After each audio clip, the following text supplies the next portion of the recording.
Bom dia, boa tarde. Eu não sei que horas que vocês vão assistir a essa videoaula de correção da primeira lista de história desse período das aulas à distância, tá bom? Primeiramente, quero dizer para vocês que com certeza todos nós estamos sentindo muito, né, essa mudança na nossa rotina, né? Nós tínhamos, né, 3 aulas por semana presenciais em sala de aula, a gente se via, né? Eu ia de carteira em carteira conversando com vocês, vocês iam até mim. E agora a gente está tendo que dar continuidade nas aulas, porém à distância, né? Mas esse momento é muito importante a gente se manter isolado, sem manter muito contato, para diminuir os riscos de propagação, né? Isso é muito importante, tá bom? Então, meninos, vamos lá. A gente vai fazer a correção agora da primeira lista de história. É aquela lista de pré-história. Então, assim, eu quero que vocês, quando forem fazer a correção, peguem o caderno de vocês. No caderno de vocês, vocês copiaram e responderam as perguntas, tá? Então vamos lá, acompanhem comigo, tá? A leitura da questão e o comentário da resposta, tá bom? Então vamos lá. A questão número 1, ela diz o seguinte: minha cachorra. Vamos ver se dá para continuar? A primeira questão: o fato histórico que determinou a passagem da pré-história para a história foi. A gente tem aqui 5 alternativas e apenas uma é a correta. Como a gente já tinha visto até em sala de aula, o termo pré-história foi criado no século XIX para se referir o período da história humana aonde não se fazia uso da escrita. Logo, a resposta correta é a letra D, pois a letra D diz que o que marca a passagem da pré-história para a história foi a invenção da escrita, ok? Dando continuidade à questão número 2, a gente tem um texto de apoio que a gente não vai ler agora. Leia o texto abaixo e responda as suas questões. Questões do texto. Letra A. De acordo com o texto, quando foi criada a divisão da pré-história em paleolítico e neolítico? A gente acabou de comentar. O termo pré-história, ele surgiu no século XIX para se referir ao período da história onde não se fazia uso da escrita, certo? E nesse mesmo período, os estudiosos da época, eles dividiram a pré-história entre paleolítico, mesolítico e neolítico. Porém, o mesolítico ele é um período intermediário entre o paleolítico e o neolítico, tanto que a maioria dos historiadores hoje nem consideram a pré-história dividida em 3 fases, mas sim em 2 grandes fases, que foi o paleolítico e o neolítico, ok? Vamos à letra B. De acordo com as informações contidas no texto acima e em seus conhecimentos, estabeleça algumas diferenças entre o período paleolítico e o período neolítico. Bom, a principal diferença, a grande diferença entre paleolítico e neolítico é justamente o surgimento da agricultura e a domesticação de animais. Por quê? No período paleolítico, as comunidades humanas eles não praticavam a agricultura e nem domesticavam animais. Então, para sobreviver, eles necessitavam, né, de deslocar de uma região para outra, né, à procura de frutos e sementes que eles pudessem colher e se alimentar, caçar e se alimentar, né? A partir do surgimento da agricultura, o que vai ser transformado, quais serão as grandes transformações que essas comunidades vão sofrer? A agricultura ela vai possibilitar a fixação desses grupos em um mesmo local, porque eles plantavam e colhiam, não precisavam mais viver da coleta. Também domesticavam os animais, não precisavam viver apenas da caça, ok? Então, no Paleolítico, os grupos eram nômades, caçadores e coletores, e no Neolítico eles eram sedentários e praticavam a agricultura e a domesticação de animais, ok? Vamos então à questão de número 3. Questão de número 3. Essa eu tenho certeza que todo mundo acertou. Em nossas aulas, descobrimos que o homem atual pertence à espécie letra A, Homo sapiens, letra B, Australopithecus, letra C, Homo habilis, letra D, Homo erectus. Com certeza todos marcaram a letra A, Homo sapiens. Nós somos da espécie Homo sapiens, ou homem inteligente. Número 4. As afirmativas abaixo apresentam características dos seres humanos que viviam na pré-história. Então a gente vai marcar aqui letra P, no item que se referia às características do Paleolítico, e letra N para aquelas que se referirem características do Neolítico. Então vamos lá. O primeiro item aqui. Tornaram-se sedentários, geralmente às margens de rios. Letra N, né? Foi no período neolítico que os grupos humanos se tornaram sedentários. Segundo item, viviam em bandos sem constituírem famílias. É o oposto do primeiro item. Os seres humanos do período paleolítico, eles viviam em bandos e eram nômades, né? Então é letra P, de paleolítico. Terceiro item, eram nômades e sobreviviam da pesca, coleta e a caça de pequenos animais. Paleolítico também, né? Como a gente viu nas questões anteriores aqui. Quinto item. Passaram a domesticar animais que forneciam couro, leite e carne. Neolítico, né? Sexto item. Desenvolveram técnicas agrícolas que permitiram o aumento da produção. Neolítico, né?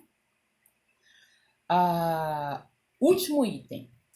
Produziam instrumentos rústicos de madeira, ossos e pedras lascadas. Paleolítico, né? Meninos, eu quero pedir desculpa, mas eu acho que vocês vão me entender. Que a gente tem nossos pets, vocês também têm os pets de vocês, que eu sei. Então, as minhas pets estão aqui e não tem como eu controlá-las, né?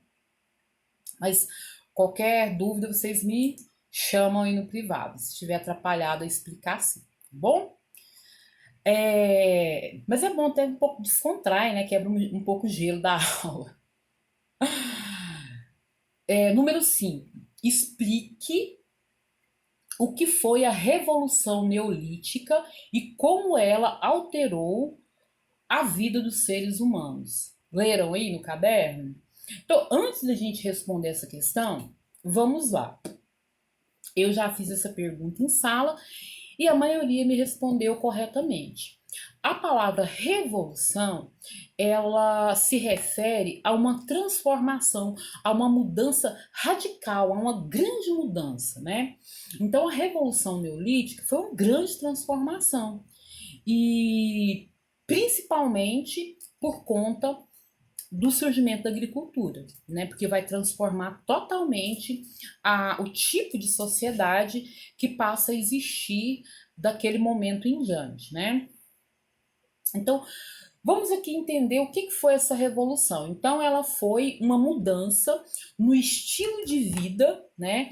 Onde aqueles grupos humanos, eles deixam de ser caçadores e coletores, nômades, e passam a se fixar em um mesmo local, passam a plantar a semente e colher, domesticam animais. Com isso, o que vai acontecer? Isso vai favorecer o aumento da população. Porque olha só, analisem comigo. Aqueles grupos que viviam se deslocando de um lugar para o outro, lá no Paleolítico, eles corriam riscos, né, por conta das mudanças climáticas, eles enfrentavam povos inimigos, eles enfrentavam animais ferozes. Então, assim, o crescimento populacional era muito pequeno. Então, a partir do surgimento da agricultura e da sedentarização, vai ter um aumento populacional muito grande.